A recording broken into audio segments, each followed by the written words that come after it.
कभी कभी जीवन में कुछ ऐसे क्षण आते हैं जो पूरे भाग्य का रुख बदल सकते हैं। अगर आप लंबे समय से किसी उत्तर की तलाश में हैं, अगर आपके भीतर अधूरी साधनाएं हैं, अगर आत्मा कभी कभी ब्रह्मांड से संवाद करना चाहती है, तो जान लीजिए वो क्षण अब दूर नहीं। जो इस रात जागेगा वो संसार के शोर से नहीं, दिव्यता की ध्वनि से जुड़ेगा। आषाढ़ मास की अमावस्या कोई सामान्य तिथि नहीं है। ये वो रात है जब चंद्रमा विलीन होता है और धरती पर ऊर्जा का संतुलन सबसे रहस्यमयी रूप में उपस्थित होता है। ये काल वो होता है जब पितृलोक, देवलोक और भूतल की ऊर्जा रेखाएं एक सीध में आ जाती है। यही कारण है कि इस रात की साधना वर्षों की तपस्या के फल जैसी होती है। आषाढ़ अमावस्या की रात को ब्रह्मांड के 5 प्रमुख तत्व पृथ्वी, जल, अग्नि, वायु और आकाश अत्यधिक संवेदनशील हो जाते हैं। इस रात की नमी, अंधकार और मौन साधना के लिए अनुकूलतम वातावरण प्रदान करते हैं। यही कारण है कि ऋषि मुनि, सिद्ध और योगी गण इस रात का उपयोग अंतरयात्रा और देव संवाद के लिए करते रहे हैं। क्यों होती है ये रात ब्रह्मांडीय ऊर्जा से जुड़ने के लिए श्रेष्ठ? जब चंद्रमा आकाश में नहीं होता, तब पृथ्वी की सतह पर ऊर्जा का प्रवाह अधिक खुला और ग्रहणशील होता है।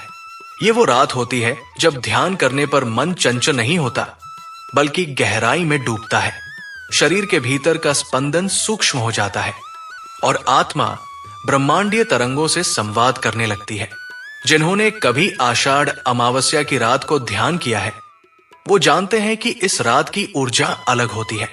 आंखें बंद करते ही एक कंपन महसूस होता है, जैसे कोई अदृश्य शक्ति आपको बुला रही हो, आपको छू रही हो, आपको ऊंचाई दे रही हो। कैसे करे ये साधना? विस्तृत विधि।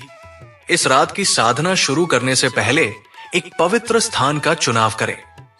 यह स्थान आपका घर का पूजन कक्ष, छत, आंगन या कोई शांत स्थान हो सकता है, जहां रात का सन्नाटा बिना विघ्न बाधा के आपको ध्यान में डुबा सके।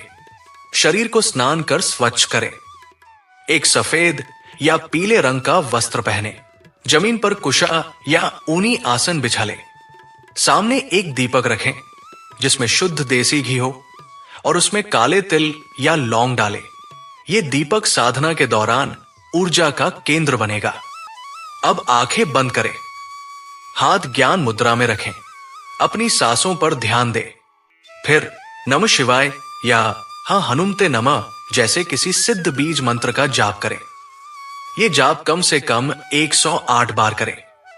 साधना के दौरान अपने मन से यह भाव करें कि आप ब्रह्मांडीय ऊर्जा से जुड़ रहे हैं।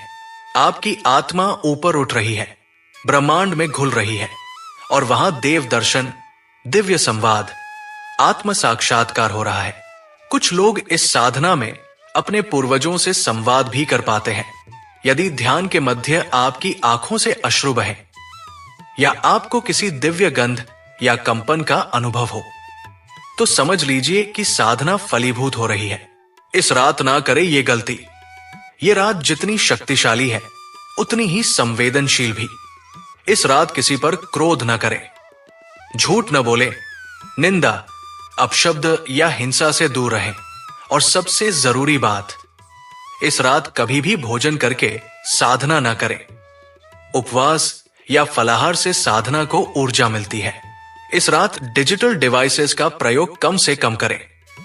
मोबाइल, टीवी, लाइट से दूर रहें। जितना अधिक मौन, उतनी अधिक शक्ति। क्या हो सकता है साधना का फल?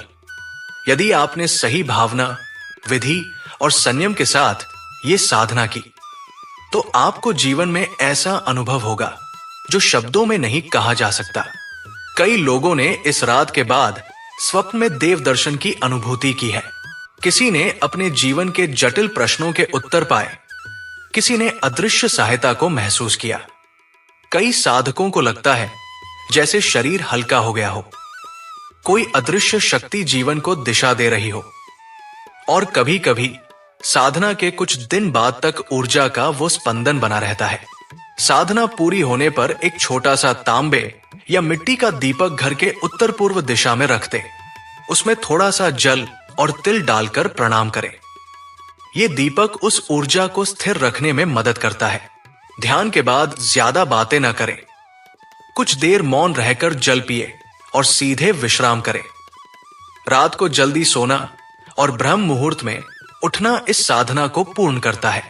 अब जब आप ये जान चुके हैं कि आषाढ़ अमावस्या की रात सिर्फ एक तिथि नहीं बल्कि ब्रह्मांड के द्वार खोलने वाली कुंजी है, तो क्या आप इस रहस्य का हिस्सा बनना चाहेंगे? क्या आप तैयार हैं उस रात को मौन से बात करने, देवताओं से मिलने और अपनी आत्मा को एक नई ऊंचाई पर ले जाने के लिए? क्योंकि इस अमावस्या को जो जागेगा वही ब्रह्मांड से जुड़ेगा, जो साधना करेगा वही देव दर्शन पाएगा और जो मौन रहेगा वही ब्रह्मा का संवाद सुन पाएगा। तो इस बार की आषाढ़ अमावस्या आपके जीवन की सबसे अनोखी रात बन सकती है। बस शर्त यही है, आप तैयार हैं तो ब्रह्मांड भी तैयार है।